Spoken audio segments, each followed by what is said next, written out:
Hi viewers, எல்லோரும் சாப்பிட்டாச்சா? ஒரு நியாயத்தை கேளுங்க. தங்கைக்கும் எனக்கும் சண்டை. அதாவது தங்கச்சின்னு சொல்கிறதுக்கே எனக்கு வாய் கூசுது. அந்த அளவுக்கு அந்த பொண்ணு கல்யாண வீட்டில் பயங்கரமாக ஆப்போசிட் பார்ட்டியாக நின்றுச்சு. அந்த பொண்ணு என்னோட தங்கச்சி தான். ஆனால் எனக்கு ஒரு கல்யாண வீட்டில் நான் சந்தோஷமாக போயிருக்கிறேன் என் தம்பி கல்யாணத்தை பார்க்குறதுக்கு. ஆனால் அந்த பொண்ணு எல்லா விஷயத்துலையுமே ஏட்டிக்கு போட்டியாட்டு, நான் மூத்த பொண்ணு, எங்கள் வீட்டுக்காரர் மூத்தவர், 2 பேர்த்துக்குமே மதிப்பு தரக்கூடாதுன்னு சொல்லிட்டு இந்த பொண்ணு தான் எல்லா விஷயத்துலையுமே முன்னாடி நின்றுச்சு. ஒரு ஃபோட்டோ கூட விடலை. எல்லா ஃபோட்டோலையும் அந்த பொண்ணு தான் ஃபோர்ஸ் கொடுத்துருக்கு. நம்ம போய் விரும்பி ஒரு வீட்டில் மரியாதை வாங்கக்கூடாது, ஃபோட்டோவுக்கு ஃபோர்ஸ் கொடுக்கக்கூடாது.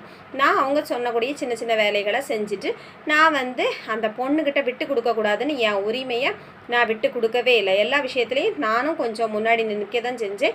நின்று என்னோட கடமையை நான் செஞ்சுட்டு வந்திருக்கிறேன். இதுலேருந்து என்ன தெரியுதுன்னா, போட்டி பொறாமை நிறைஞ்ச உலகமாக தெரியும்.